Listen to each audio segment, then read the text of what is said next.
It's the loyalty for me.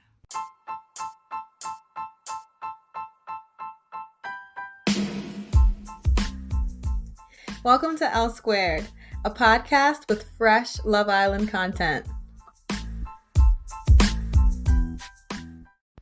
This is a review for Love Island USA Season 2, Episode 15.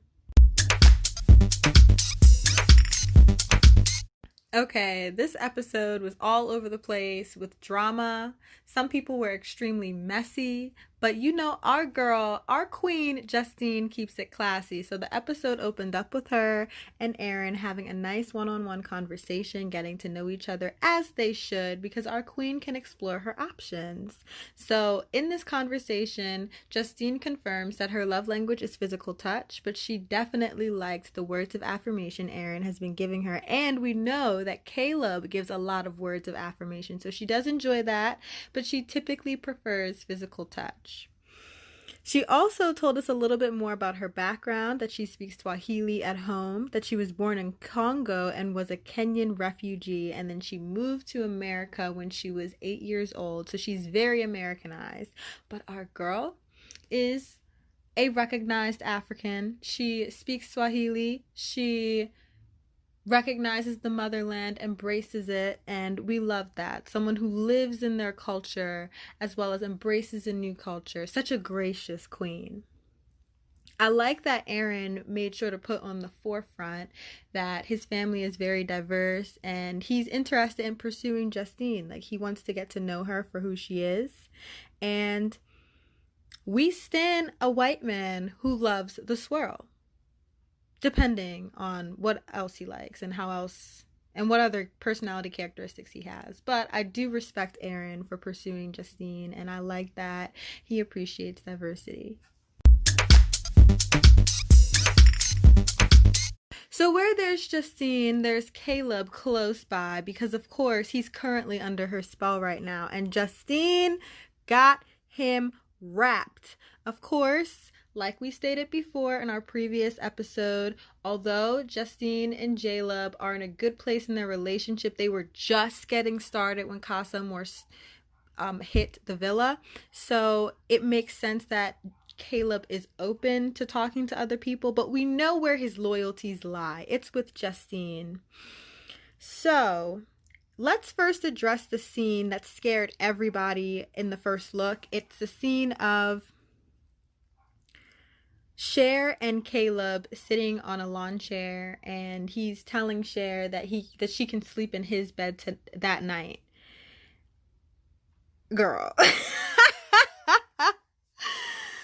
Woo! Okay, first I'd like to say that I love how genuine Caleb is, because he definitely clarified and put on the forefront his connection to Justine, saying that she caught his eye after getting to know her. So that's a big point to say that he doesn't just have a physical attraction to her. Like, he really started falling for who she is as a person, which is what he is looking for at Love Island.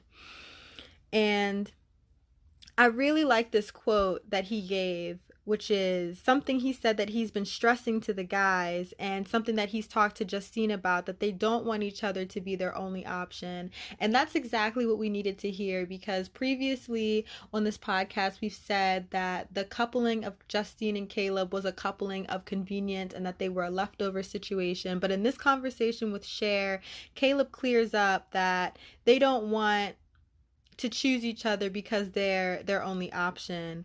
And he said, quote, "Don't just like a girl because there are only 5 girls in the villa. Like a girl because you like her compared to any girl." And I just love that he's thinking on this wavelength. He's thinking long term and realistically, and really trying to put his relationships in perspective. So that just shows that his mind is in the right place. And although he may be overwhelmed at Casa Amor, which it is an overwhelming situation because these girls are throwing themselves at these guys trying to tempt them, but it's good to know that he's thinking logically about the situation, and he does have goals in mind that he's trying to stick to. So we love a man with standards, and Justine hooked herself a good one. I also love that he said to the guys that Justine doesn't just have girlfriend qualities. She's wife material. Wife material. But he also said in that same conversation, Cher put that thing on him. That thing. Not that thing, Caleb. Not that thing. But we know he's just a man, y'all. He's just a man. And he also had to comment on the sexual tension he felt with Cher, which is fair. She is a very beautiful girl. We're rooting for our Dominican woman to make it into the main villa. We love her. We love that extra Latina spice. We love another brown girl. But she does not need to go in with Caleb. Cher, take it to somebody else. Take it to somebody else.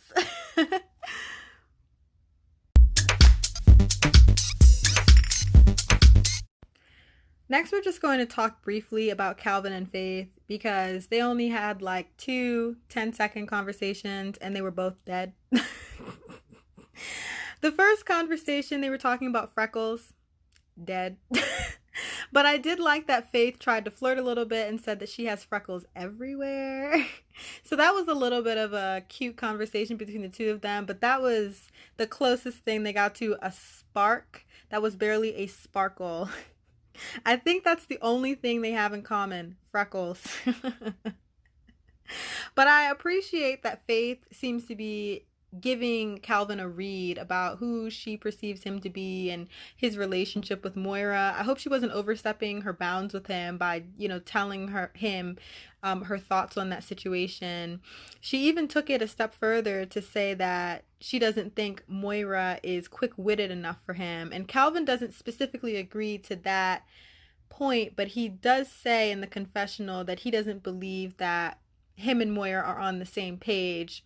So we don't really know what it is about those two that aren't clicking, but it's verified that they're not clicking, which we've already known for several episodes now, and we're hoping that Moira catches on to and moves on from him. But I also don't think he has a connection with Faith either, and I would like for him to pick her because she seems like a nice woman, and I think she would be a nice personality change up for the villa. But I'm starting to get the impression that Calvin isn't very serious. I don't think he knows what he wants, and he probably maybe signed up for Love Island for the free all-inclusive vacation, the parties, the clout, the fame, the money. So I'm not really sure what Calvin's going for at this point, but I hope he chooses Faith. Okay, now we have the big drama of the episode. Johnny and Mercades. Whoo, child. This is a mess. This is the mess of the season. Oh my goodness. I think we've been waiting all season for Johnny to mess up because ever since Tori spoke out about him, it's been that question mark. Okay, is this guy going to mess up? When is he going to do it? He's doing it, and it's bad. It's ugly. So we open this with Mercades and Johnny on the swing, and Mercades is putting the Mac on, but like she said in the confessional, Johnny was not rejecting her. He was not denying it. And really, Johnny just sort of made me upset with the fact that he didn't even defend Cely's name. Like, how are you going to sit on the swing and say to Mercades' face that you're looking for a deep connection, you want Cely to be there, and then you're not even going to speak up for your woman when another woman says, I don't want to hear Cely's name again? What? The disrespect goes beyond him making out with Mercades. It goes a step further to him just not even defending his relationship with Cely or even establishing a position in it. Like, he really just went for what was right in front of him. And I just think the dishonor, the disrespect, as the people in the UK say, Johnny is a wasteman. Like, he was exhibiting a lot of wasteman behavior. Oh, man. And then after Mercedes moved in for her first kiss with him, they talked a little bit more. Johnny moved in for a second kiss on his own. He says to her, "Do I have any lipstick on my face?" We know what that means. That's just like Caitlyn asking Carrington and Trey, "Do I have any sweat on my upper lip?" It's like, come on and kiss me again. So Johnny is just full of it. And I just hate to know that how upset Cely is going to be when she finds out the shenanigans this man was up to at Casa Amor. One thing is for sure, Mercedes is definitely a memorable on-screen character for us. One thing I didn't really like is that it seemed like he had his fun with Mercedes and then passed her off. Like, okay, we had our fun, kissing on the swing, making out all night in bed. But I don't want to do that with you anymore. And then he follows that up with saying he doesn't want to see her making out with other guys. That wouldn't make him happy. So reasonably, she asks him, "Are you the jealous type?" And he says it depends on the person. But obviously he's the jealous type if he feels the need to say something like that. Like, that kind of screams territorial to me. Like, okay, if you're telling the girl that you're done with her, then what does it matter to you if she's making out with somebody else? You know, it just kind of came across like he just wants all of the attention. He wants to be possessive in that way. Ugh. But there's some new tea that came out about Johnny. You can read about it on our blog. Someone dug up some old porn videos on him. So if you want to get the tea on that, check out our blog post. We're not going to talk about that on our podcast. And then I really feel like Johnny kind of passed off Mercedes because when he told the boys about it, first of all, we already know he tried to water the story down, saying that Mercedes was forward to him and she kissed him. Johnny, you kissed Mercedes too. Like, you actually made moves toward her. So he has a conversation with the guys saying that he has a deeper connection with Cely. And then Caleb really just keeps it real with him and says that he thinks Cely loves him, which is the truth. As the viewers, we've been seeing that how much she has developed feelings for Johnny. But, you know, Johnny still continues the day and makes out with Mercedes later that night. And, you know, the guys are just kind of thinking he's full of it at this point. And then just a sneak preview to the rest of this review, Johnny makes out again with Mercedes during the game. So it's just like, I mean, come on, man. Show some strength here. Like, show some resistance. So it was just really sad to watch Cely get so disrespected on TV like that. And just to have a guy say, "Oh yeah, I like Cely, I want to be with her," and then like just steadily making out with another woman. No one pinned you down and made you do anything. Like, he definitely explored his options because he just wanted to have fun and he wasn't respectful of the person he was with to do it. And that's just unfortunate. Now we're on to Jalen and Mackenzie. When did that become a thing? Now, we all know Jalen looks like a fun boy, and Kenzie is all over this. Jalen is not the guy for Kenzie. Connor is a better fit for her because he's nicer, he's more patient. No, he's not a straightforward talker, but that's something that can be developed over time. One thing that we should note, as we've stated in previous episodes, is Connor is willing to build on their relationship, and the biggest problem they're having is communication issues. They have to learn how to get along with each other, but he accepts their incompatibility and is willing to work through it, which is essential for a long-lasting relationship. Jalen, I'm not sure if he's taking it as seriously, but at least between Kenzie and Connor, they're both on the same seriousness level for their relationship.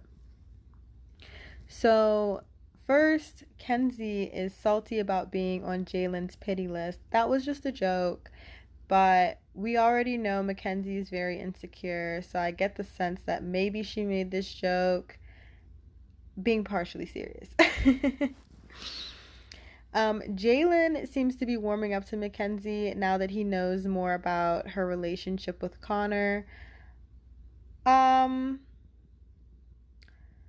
I don't really know what happened between Jalen and Moira. They didn't show a conversation between the two of them deciding not to give it a go. I'm thinking Moira just wasn't really feeling Jalen. She seemed to appreciate his compliments last episode, but somewhere in the middle, something we missed, she just decided to pass him off to Mackenzie. So technically, Mackenzie is Jalen's second choice. So we should watch him a little bit more closely. It seems like blondes are his type, but I think it's something to be noted that Mackenzie is not Jalen's first choice. Moira was. And just watch this guy. Like, what are his intentions? Because he seems to be someone who's very capable of going with the flow, but to what end? So one thing Mackenzie has been saying over and over is that she loves Jalen is so different from Connor. Yeah, he's the complete opposite. Connor is definitely a straight-laced good boy, while Jalen is the bad boy. He's indifferent. Connor, he cares a lot, maybe even too much. I definitely think Mackenzie is someone who needs a lot of reassurance, and Jalen is not the kind of guy who's going to give her that. So if Kenzie's going to step to Jalen, she needs to be able to hold her own, because he's already clocked her for her insecurity and he's already watched her on TV. So she's not going to be able to get away with the same behaviors with him as she did with Connor. He's just not going to have that same level of patience with her. So if Mackenzie's going to step up and be a big girl with this bad boy, then, you know, she needs to have a full personality change and make sure this new personality sticks.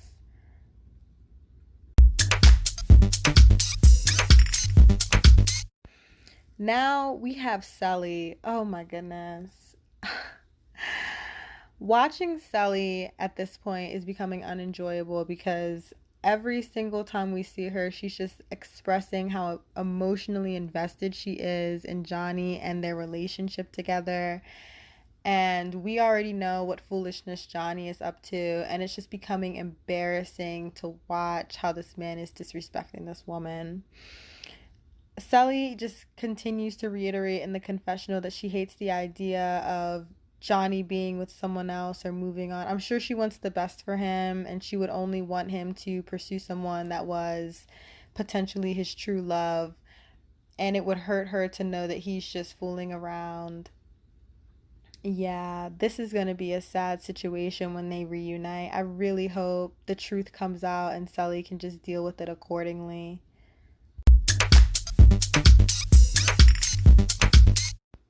So now we're on to Carrington, which a lot of people are hoping Carrington snitches on Johnny. I hope so too, because we know how people are when they do wrong. They don't tell all of the details of their wrongdoing. They're just going to keep it as simple as possible to alleviate any stress.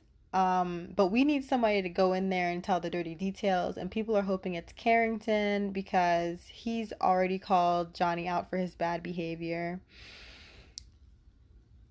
So one way he's already done that is with this quote: "Your girl is definitely pushing the paper, but you're signing all the checks." That's true. Carrington said that directly after Johnny spent the night in bed with Mercades and they were kissing all night very loudly because all the guys were talking about it. So yeah, he has a point. Like, she's offering and Johnny's taking, and he really needs to stop because he's aware that something like this is going to hurt Cely, but he's doing it anyway. And then it kind of sounds ridiculous for him to say to all of the guys' faces how he has this deeper connection with Cely, yet he's messing around with a girl he doesn't have a connection with at all. It looks foolish. It's ridiculous. It's wasteman behavior.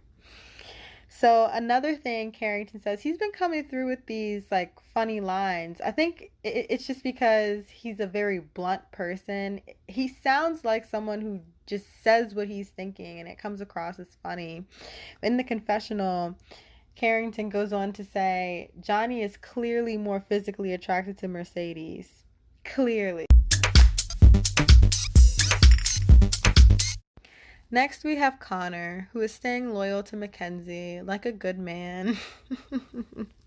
I love how genuine Connor is and that he just puts his full effort into everything. And I really admire his commitment to his relationship with Mackenzie because he's given it a good, honest try. And I do think he's tried to get to know some of the girls at Casa Amor. And he's just not in the space to move on. So he's really being true to himself in this situation. So we see that in his conversation with Mercedes. I actually thought Mercedes was being a little bit rude in this conversation. She was overstepping her bounds in what she was saying to Connor about his relationship with Mackenzie. She was basically saying that, well, first she lied. She said she didn't have her eye on Johnny, but girl, we know you did. You were trying to use Johnny as that ticket into the villa, but he discarded you. And the way she talks about Mackenzie, she says that, Mackenzie was manipulating him. And I mean, it kind of bothers me that when people bring up Connor and Mackenzie's relationship, they only say that Mackenzie manipulated Connor. Connor is not the victim. Connor is a fully grown, intelligent man.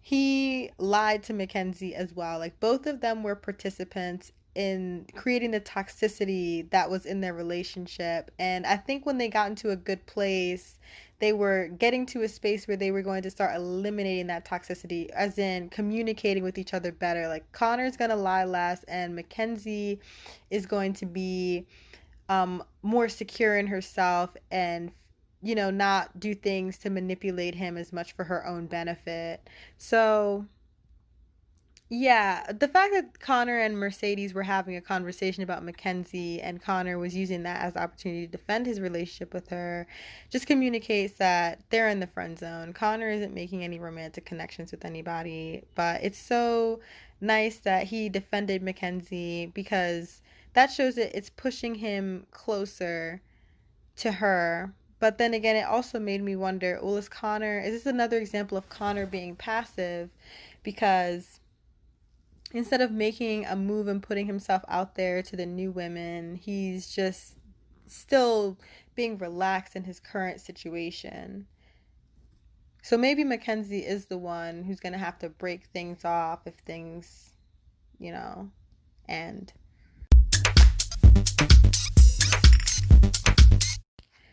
Now we're on to Kierstan. Girl. Kierstan, what did Carrington do to her or for her to make her so in love with him? Is it just the pain of rejection? Does she just feel like, why doesn't this guy like me? And does she just feel determined to get him back? It's never explained why Kierstan is stuck on Carrington. I feel for the girl because I know when you're emotional about something, you can't just snap out of it or, put it on a time frame of when you can be over it. But I just wish we had some clear explanation of why Kierstan is so stuck on Carrington, just so we could sympathize with her on-screen character a little bit more, because at this point, it's coming across as confusing, and it's like, girl, get over it. You're on Love Island.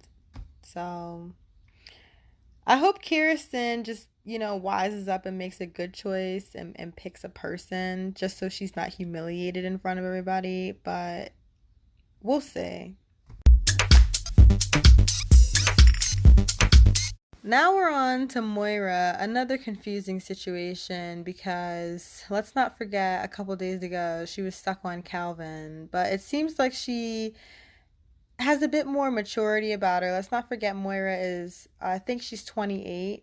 So, she knows enough to pick somebody just for her own ego. Like, instead of dealing with just the pain of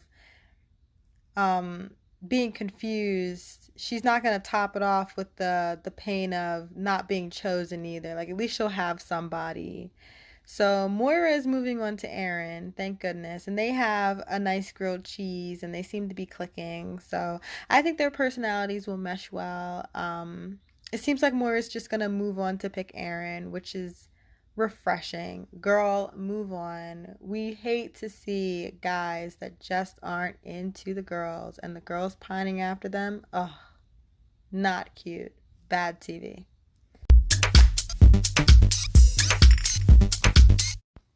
Okay, now for the game of the episode, which was Raunchy Races. It was basically a game between the main villa and Casa Amor, and they both received the same text, and whoever completed the text the quickest got the point, or for some dares, whoever completed the best got the point. So these were the highlights from the Raunchy Races game. Cely said to intro the game, throw the whole house away, and they did. And Justine even said, I don't want them having any fun. No, they shouldn't. Those guys should not be having any fun. Bachelor party, what? No. And you know what? The main villa won, and they had the most fun. They were doing the villa chant. We're the villa. By the way, for those of you who aren't up on your Black culture, that's actually a reference to Stomp the Yard when they did the Theta chant on the hill. Look that up on YouTube. Very important. So during the challenge, Caleb kissed Janelle, which we remember she was gunning for Caleb, but I don't think he's that into her because we haven't gotten any scenes of them. But in the game, Caleb kissed Janelle, and he said she had nice lips. That was all he said about her, though. Cely was kissing the tallest guy. Cely, and that ruined Johnny's mood. I don't see how, like, because you don't seem concerned for Cely otherwise. Like, you hate the idea of her being with somebody else, but you can do whatever you want. Johnny, please. Move over with it.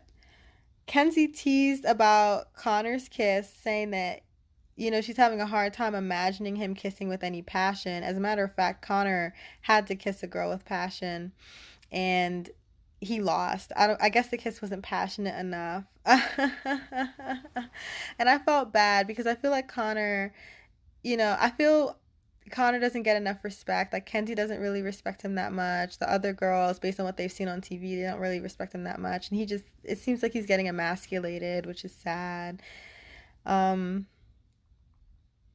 So I was actually glad to know that Caleb got to suck on the cherry last. Like, each islander had to suck on a cherry or like pass it to another islander with their mouth, and Caleb was the last one to get the cherry, so he got a cherry sucked on by 9 people. And I was glad because he kissed Janelle. He should have sucked his lips in. And then the last challenge for both of the villas was to make out passionately with the person closest to you. So Cely said it looked like a soft porn at the end, and I definitely agree because everybody was just making out.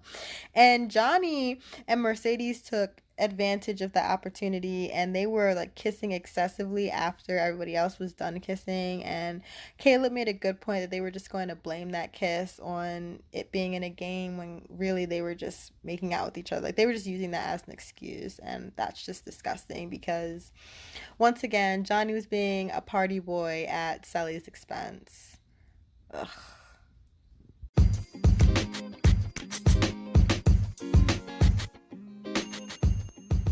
Now it's that time in the show for our Twitter mentions. At BB Dominatrix says, not we was saying Cher deserved better last night. Now she crawling into bed with Caleb. Cancel the show. Yeah, definitely feeling that. Like, we want Cher in the main villa because we love Latinas, we love brown-skinned girls, but we don't want her with Justine's man. Some people were just choosing to have faith in Jaleb, like at Pomp Cooper says, Caleb and Justine are going to stay together, I know it. Same, Justine has that power. In case you don't know, you're about to find out. Murad Morali, at Murad Morali on Twitter, is going to... Oh, he's already done a review of Love Island USA, and his tweet was, wait, are you guys mad? Love Island USA is a madness. I caught up. Big review coming out tomorrow. Sick of Mackenzie. So his review is already out. You can check it out. At Manny's Davis says, Justine Voodoo getting Caleb while he's in bed with Cher. Yeah, his hair is gonna catch on fire.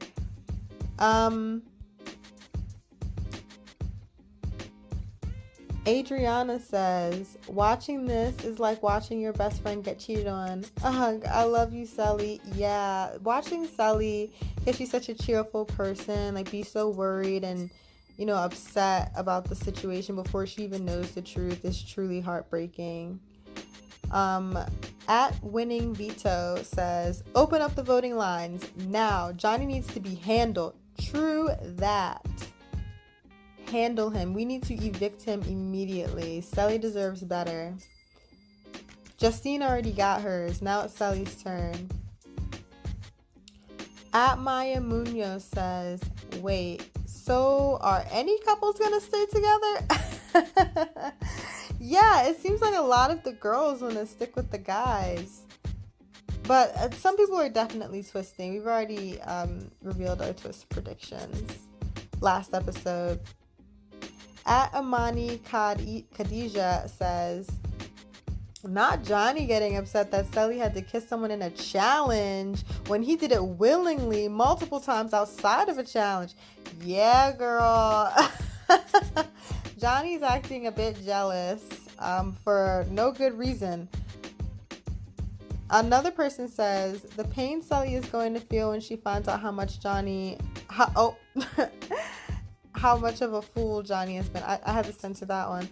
Yeah, Johnny's making big mistakes, and I don't think he's going to be completely honest about it because he's not even being honest with himself or like the guys the way he's talking about it.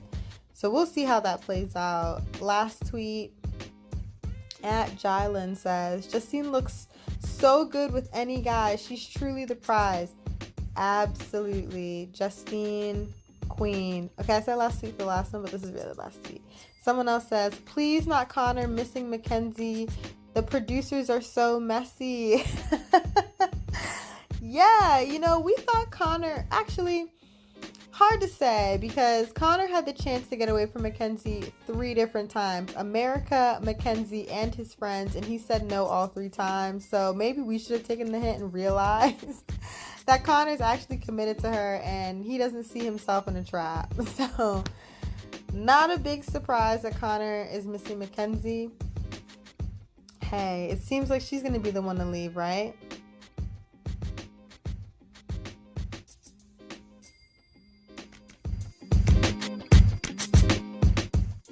Thank you to everyone who participated in the group chat. It was a lot of fun watching the episode with you all. Keep up with us at Lonely Loquate on Instagram and Twitter. DM us if you'd like to be featured on the show. We love responding to listeners' comments.